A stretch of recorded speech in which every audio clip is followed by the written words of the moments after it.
Hello everyone, welcome to my mini blog.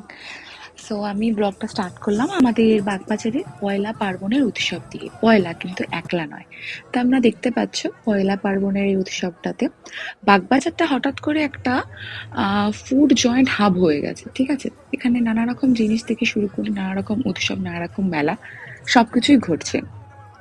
তো আমরাও ঠিক এই উৎসবটা চলে গেছিলাম এত বড় তেলের বোতলটার সাথে, কেন কি ফরচুন এটাকে প্রডিউস করছে, মানে টাকা ঢালছে, ঠিক আছে। তো দেখতেই পাচ্ছ মেলাটা ভীষণ সুন্দর করে হয়েছিল, এবং গানের অনুষ্ঠান তো সাথে ছিলই, নানা রকম বড় বড় আর্টিস্টরাও এসেছিল। বাচ্চাদের ছোট ছোট আঁকা রাখা হয়েছিল, একটা অ্যাস্থেটিক ভাইব দিচ্ছিল, যার জন্য একজন নাচ করছিল বিনা কারণে। তারপরে এই ছোট ছোট বোর্ডগুলো লেখা ছিল, যেখানে নানা রকম কথাবার্তা লেখা ছিল, খুব ফানি ফানি ছিল। এখানে আমিও ফটো তুলতে চাইছিলাম, কিন্তু ভীষণ ভিড় ছিল। খাওয়া ছাড়া তো বাগবাজারটা কমপ্লিট হয় না।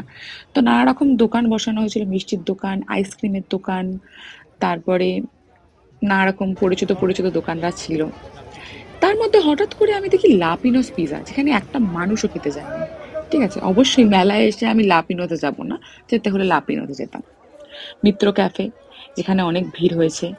তো নানা রকম লোকেরা শুধু খাওয়ার জন্যই এসেছিল, কিছু কিছু লোকেরা ওখানে উৎসব দেখার জন্যই এসেছিল। এই 99 হট কম্বোটা দেখছেন, এখানে অ্যাকচুয়ালি খুব সস্তায় কম্বো দিচ্ছিল। East Bengal Club, Institute of Advance Management, এখানে একটা লোক ছিল, আমাকে জোর করে খাওয়াতে চাইছিল। আমি খেতে একদম ইন্টারেস্টেড ছিলাম না ওখানে। তারপর একটা বিঙ্গো স্টল ধরেছিল, ওখানে ওরা বিঙ্গো চাট বানাচ্ছিল বেসিক্যালি। আর এই কাপ প্লেট, এখানে কাপের ডিজাইনগুলো খুব সুন্দর। কিছু হস্তশিল্প ছিল, যেখান থেকে যেখানে অ্যাকচুয়ালি খুবই দাম ছিল, বাট জায়গাটা সৌন্দর্য বাড়াচ্ছিল এটা। খুব কম লোকেরাই কিনেছে এই কাপ। এই হাতের কাজের প্লেটগুলো সত্যিই খুব সুন্দর ছিল, কিন্তু যেহেতু এগুলোর দাম খুবই বেশি করে রাখা ছিল, আমি কিছুই কিনিনি। আমার মনে হলো আমি পরে গিয়ে শান্তিনিকেতন থেকে কিনে নেবো এগুলো, নয়তো কুমারটুলি থেকে।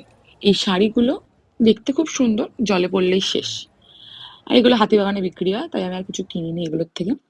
তো আমিও ফটো তুলতে চেয়েছিলাম, কিন্তু যখনই যাচ্ছি লাইনে দেখছি অনেকে দাঁড়িয়ে আছে। এখানে তো মহিলাটির মা, বাচ্চাটির মাটা আমাকে ধাক্কা মেরে তাড়িয়ে দিল।